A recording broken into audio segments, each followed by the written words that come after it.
ஓய்வு ஞாயிறு அழகு தமிழ் கவிதை கழகத்தின் காலை வணக்கம் உங்கள் அனைவருக்கும்.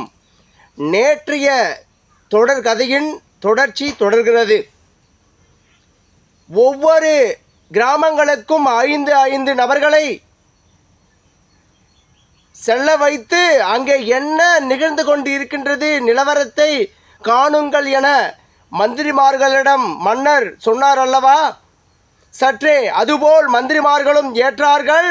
ஒவ்வொரு கிராமங்களுக்கும் 5 நபர்களாக தேர்ந்தெடுத்து அங்கே அந்த கிராமங்களுக்கு அனுப்புகிறார்கள். அவர்களும் செல்கிறார்கள். ஓரிரு நாளாய் 2 3 4 5 வாரம் ஒரு 7 நாட்கள் கழிகின்றது. மீண்டும் அவர்கள் திரும்பி இந்த சமஸ்தானத்துக்கு வருகிறார்கள். வந்து மந்திரிமார்களிடம் அங்கே சூழ்நிலைகள் எப்படி நிகழ்கின்றது என்று அவர்கள் சொல்கிறார்கள். இங்கு நிகழ்வதை போல் அங்கே மக்களுக்கு எந்த நலத்திட்டங்களும் சேர்வதில் குழப்பங்கள் உள்ளது. அங்கே உங்களை போல் மந்திரிமார்கள் என்ன செய்கிறார்கள் என்று மக்களுக்கும் தெரியவில்லை. மன்னர் அறிவிக்கும் நலத்திட்டங்கள் மக்களிடமும் கொண்டு சேர்க்க வழியில்லை.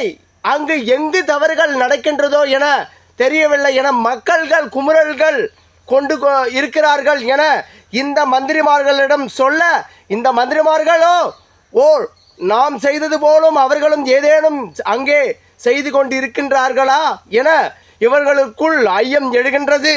சற்றே இந்த தகவலை தன் மன்னரிடம் சொல்கிறார்கள். மன்னா, இங்கே நாங்கள் தவறுகளை செய்தது போல் அங்கும் அந்த நாட்டின் மந்திரிமார்கள் தவறுகள் செய்து கொண்டிருக்கின்றார்களோ என ஐயம் எழுகின்றது. நம் அனைத்த தூதுவர்கள் வந்து சொல்லும் விதத்தை பார்த்தால் என சொல்கிறார்கள்.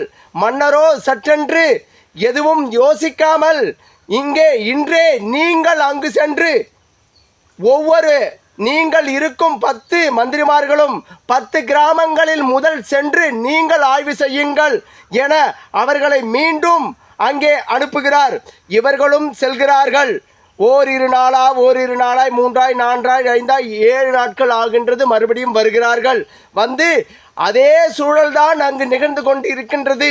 இவர்கள் என்ன சொன்னார்களோ நம் தூதுவர்கள் அதுபோல்தான் அங்கே நிகழ்ந்து கொண்டிருக்கின்றது மன்னா என சொல்கிறார்கள். மன்னர் சற்றென்று இன்றே அந்த மன்னரிடம் பேசுங்கள், வரவழியுங்கள், நாளை சபை கூடுகின்றது என சொல்லி செல்கிறார். இவரோ அனைவருக்கும் அனைத்து நம் தேசத்தோடு இணைய வந்த